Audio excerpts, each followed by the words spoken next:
Good morning. আমার চ্যানেলে আজকের যেটা বলবো, ক্লাস 10-এর সাজেস্টিভ কিছু প্রশ্নের মধ্যে পরিবেশ, তার সম্পদ এবং তাদের সংরক্ষণ, environment, its resources, their conservation. এর মধ্যে আজকের যেটা টপিক্সের মধ্যে রেখেছি, পূর্ব হিমালয় আর পশ্চিম হিমালয়, এদের বৈশিষ্ট্য, কিছু প্রাণী এবং উদ্ভিদ সম্বন্ধে বলবো। আর এনসিইআরটির বায়োডাইভার্সিটির থেকে জেনেটিক ডাইভার্সিটি, স্পিসিস ডাইভার্সিটি আর ইকোলজিক্যাল ডাইভার্সিটি, এটা বলবো শেষের দিকে। তোমরা জানো এনসিইআরটির বাংলা অনুবাদ আছে, তোমরা গুগল সার্চ করে ওখান থেকে নিয়ে নেবে। আমি এই জেনেটিক ডাইভার্সিটি, স্পিসিস ডাইভার্সিটি আর ইকোলজিক্যাল ডাইভার্সিটি, এটা ক্লাস 12-এ সিবিএসসি বোর্ড, আইএসসি বোর্ড, আমাদের কাউন্সিলের এখান থেকে প্রশ্ন থাকবে, ওই জন্য এটা এর সঙ্গে একটু জুড়ে দেবো আর কি। এখন মেনলি ক্লাস 10-এরটা বলে নিচ্ছি। দেখো, ইস্টার্ন হিমালয়, ওয়েস্টার্ন হিমালয়। আমি ওয়েস্টার্ন হিমালয়টা একটু আগে বলে নিচ্ছি।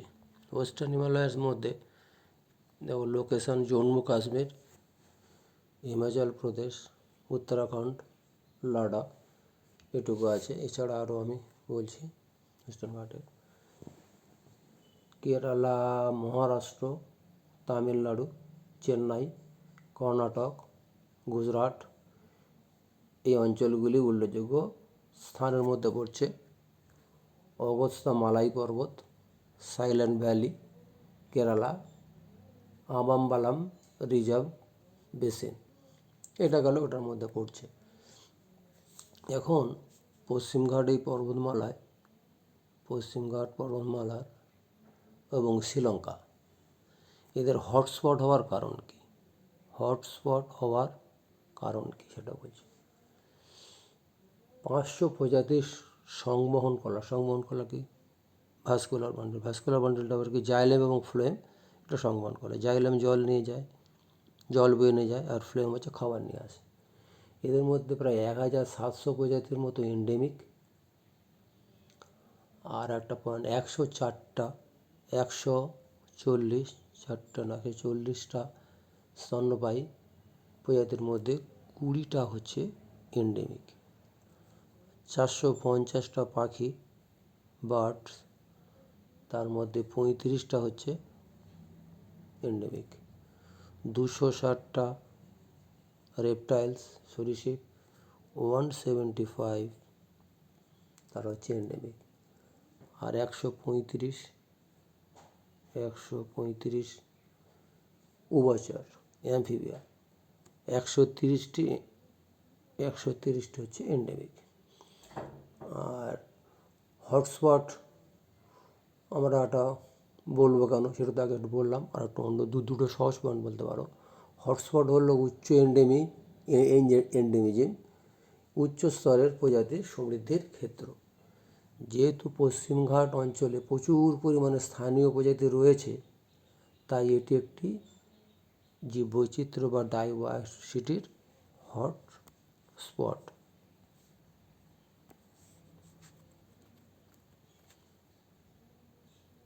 এবার যেটা আসবো, এখানে কিছু ইনফরমেশান আছে। 12 সেপ্টেম্বর 2019, 23 সেপ্টেম্বর 2024, একটু ইনফরমেশানটা তোমরা খুললে পাবে। যেটা হচ্ছে 23 সেপ্টেম্বর 2024 ইনফরমেশানটা দিচ্ছি। এখানে এই যে ফুলটা দেখো, এটা ব্লু পপি, এটা কোথায়টা আছে দেখো, ছবিটা করি। এর সম্বন্ধে এটা একটু আমাদের যে ক্লাস 10-এর যেসব বইগুলো আছে আমাদের বাংলা বইতে এটা নেই, এটা ইনফরমেশানটা আমি দিচ্ছি। পশ্চিমঘাট পর্বতের রানী বলা হয়, যেখানটা দাগ দিচ্ছি দেখো, শোলবন, এটি যে ভিতরে একটা শোলবন বলা হয়। শোলবনের ঝোপের মধ্যে অন্যতম বিখ্যাত উদ্ভিদ। এই গাছটির জনপ্রিয় কারণ হলো 12 বছর অন্তর ফুল ফোটে, ফুল ফোটার পর আবার এটা মরে যায়,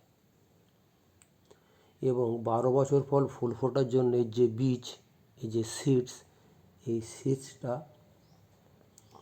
রেখে দেওয়ার পরে আবার ওটা ওর মধ্যে ফুল ফোটার জন্য বীজটা ওর মধ্যে ফেলে দেওয়া হয়। এই উদ্ভিদটি বেশ কয়েকটি নাম রয়েছে, যেহেতু ব্লু পপিতে বললাম, নীলকুরুঞ্জি সাধারণ নাম, আর এমনি নাম হচ্ছে স্ট্রোবিলা কুন্থিয়ানা বা কুরিঞ্চি। আর এখানে বার্ড অফ প্যারাডাইস ফুল পশ্চিমবঙ্গ অঞ্চলের উদ্ভিদ, ল্যান্ড টেলার্ড ম্যাকক, শঙ্খচূড় সাপ, ভারতীয় হাতি, নীলগিরি মালাবার জায়ান্ট স্কুইরেল, এগুলোর মধ্যে আছে।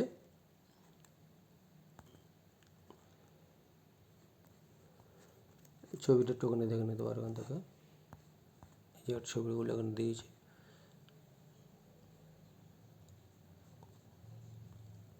আচ্ছা, রেনফল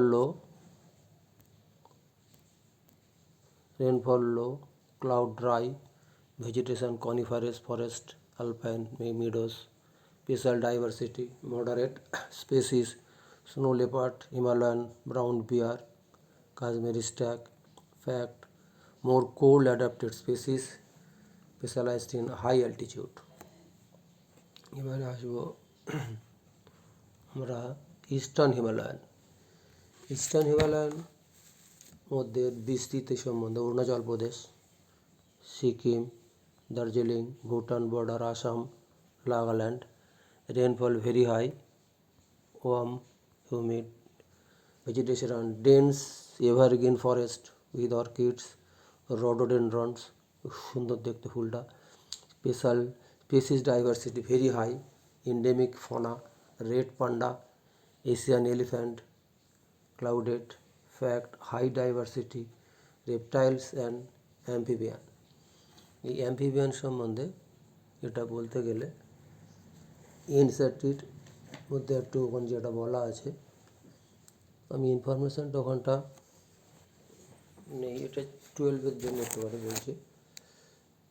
পূর্ব ঘাটে 100 প্রজাতির ফ্রক আর পশ্চিম ঘাটে 1000 প্রজাতির ফ্রক থাকে। তার মানে ভ্যারাইটিটা ওই ওয়েস্টার্ন ঘাটে ভ্যারাইটিটা বেশি, ওখান থেকে প্রজাতিগত বৈচিত্র্য থাকে, তখন এটা লেগে যেতে পারে। প্রজাতিগত বৈচিত্র্য বলতে ভিন্ন ভিন্ন প্রজাতি জীবেদের মধ্যে বৈচিত্র্যকে বলা হয় স্পেসিস ডাইভার্সিটি। তাহলে পশ্চিম ঘাটে যদি আমার বেশি থাকে ফ্রক, তাহলে ওখানে ডাইভার্সিটি বেশি, আর পূর্ব ঘাটে কম। কারণ কি, ওখানে ওদের যে পরিবেশ থাকে, পরিবেশ অনুযায়ী তো ওরা সেখানে বেঁচে আছে। ইস্টার্ন হিমালয়ের থেকে যেটা বলবো, এর বৈশিষ্ট্য সম্বন্ধে যেগুলো বলতে হবে, বিস্তৃতিটা আরও একটু বলা যেতে পারে। দেখো, ওই বাম দিকে বেটা বসে আছে, রেড পান্ডা, কি সুন্দর দেখতে। দেখতে বলে যে চামড়া টামড়া নেওয়ার জন্য চোরা শিকারিরা এদের হত্যা করে, কিছু বন্য কুকুরও এদেরকে মেরে ফেলে।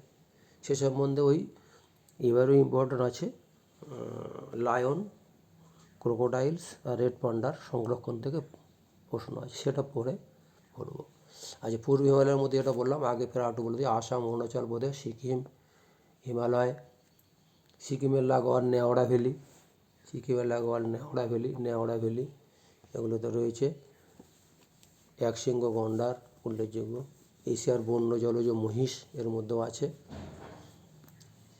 আর রেড পান্ডা, তুষার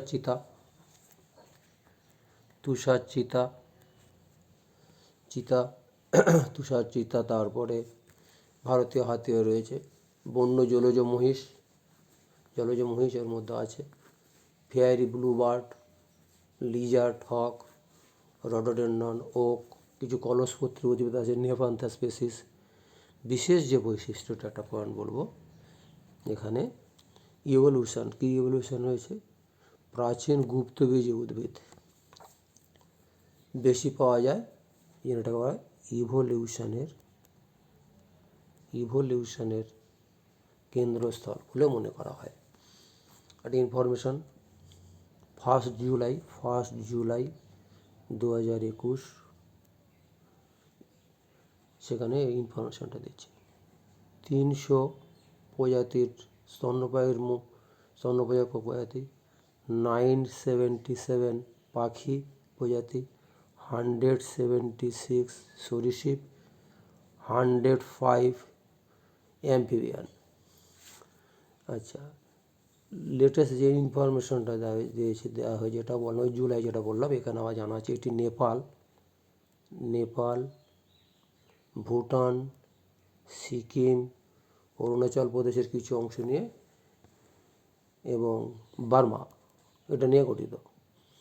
আর সর্বাধিক জীববৈচিত্র্য সহ ভারতীয় রাজ্য যেটা, আন্দামান নিকোবর আইল্যান্ড, হিমালয়ান রিজিয়নে 13 Indian state, union territories, Jammu Kashmir আগে যেগুলো বললাম, লাদাখ, উত্তরাখণ্ড, হিমাচল প্রদেশ, অরুণাচল প্রদেশ, মণিপুর, মেঘালয়, মিজোরাম, নাগাল্যান্ড, সিকিম, ত্রিপুরা এবং আসাম পর্যন্ত এটা বিস্তৃত। এখান থেকে ওই যেগুলো বললাম উল্লেখযোগ্য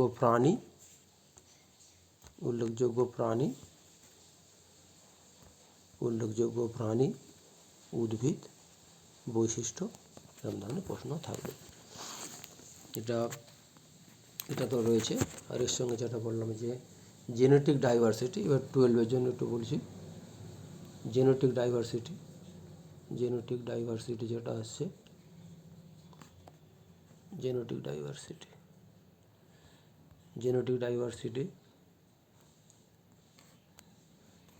ডাইভার্সিটির মধ্যে পড়ছে, এটা এনসিইআরটির বইতেও পাবে ইংলিশ মিডিয়ামে। আমি বাংলাটা পড়ছি, তোমরা একটা ইংলিশ ওখান থেকে নিতে পারো, আমি বাংলাটাও বলে দিচ্ছি বাংলা স্টুডেন্টদের জন্য। হিমালয় পর্বতমালায় বিভিন্ন স্থানে জন্মায় রাউলফিয়া ভোমিটোরিয়া সর্পগন্ধা গাছ, এটা আমরা জানি। এর কার্যকারিতা কী বলা হচ্ছে, এটা যেটা মেন পয়েন্ট দেখো, এর সক্রিয় যে রাসায়নিক যে কেমিক্যাল যে পদার্থটা আছে, যে রেজারপিন ঘনত্বে, এটা মেন পয়েন্ট, ডেনসিটি, ঘনত্বের ভিত্তিতে জিনগত বৈচিত্র্য দেখাতে পারে। ঘনত্বটা ব্যাপারটা বললে বুঝতে পারবে। সে বিশল্যকরণী যখন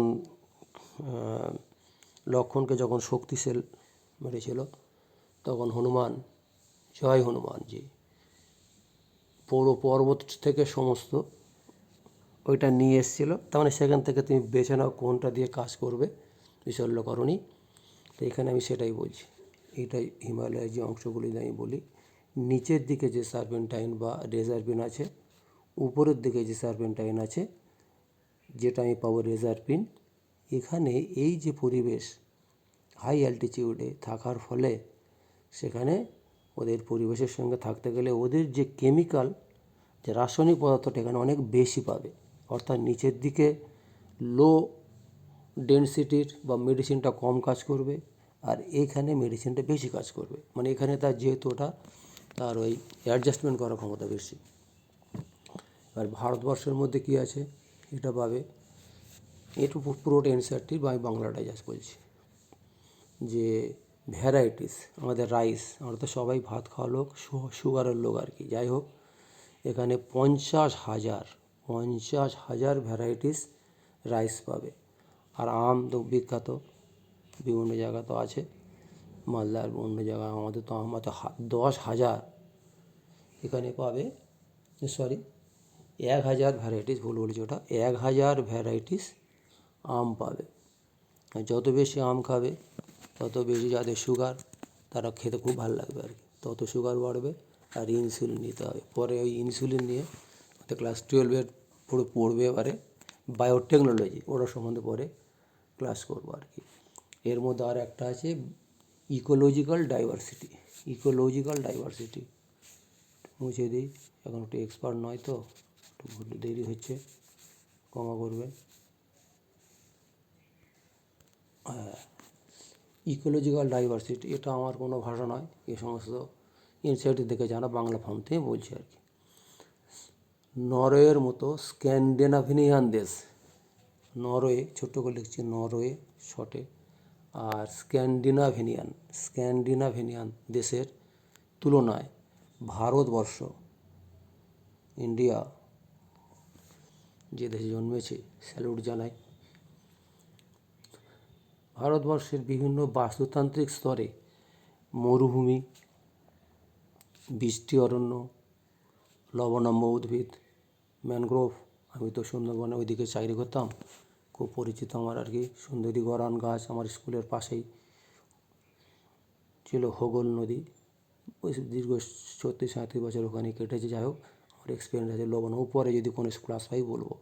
লবণাম্য উদ্ভিদের অরণ্য, প্রবাল প্রাচীর, জলাভূমি, মোহনা হচ্ছে যেখানে 3টে নদী যেখানে মিক্সড, সেটাও আমাদের পাশে স্কুল থেকে দূরে, পুরন্দর, 3টে জলের ওখানে একটা সংযোগস্থল মোহনা আর কি। অতি উচ্চ স্থানের তৃণভূমি প্রভৃতিতে অধিকতর বাস্তুতান্ত্রিক বৈচিত্র্য, বায়োডাইভার্সিটি ইন্ডিয়ায়, বায়োডাইভার্সিটি। সুতরাং এই বায়োডাইভার্সিটি ভারতবর্ষে বেশি। আমাদের বৈচিত্র্যের মধ্যে ঐক্য, আমরা মিলেমিশে সবাই আছি। আজকের এই পর্যন্ত এটা বলে শেষ করছি। ভালো লাগলে সাবস্ক্রাইব করো আমাদের, যাতে আমি একটু ভালো করতে পারি। সবাইকে ধন্যবাদ জানিয়ে শেষ করছি।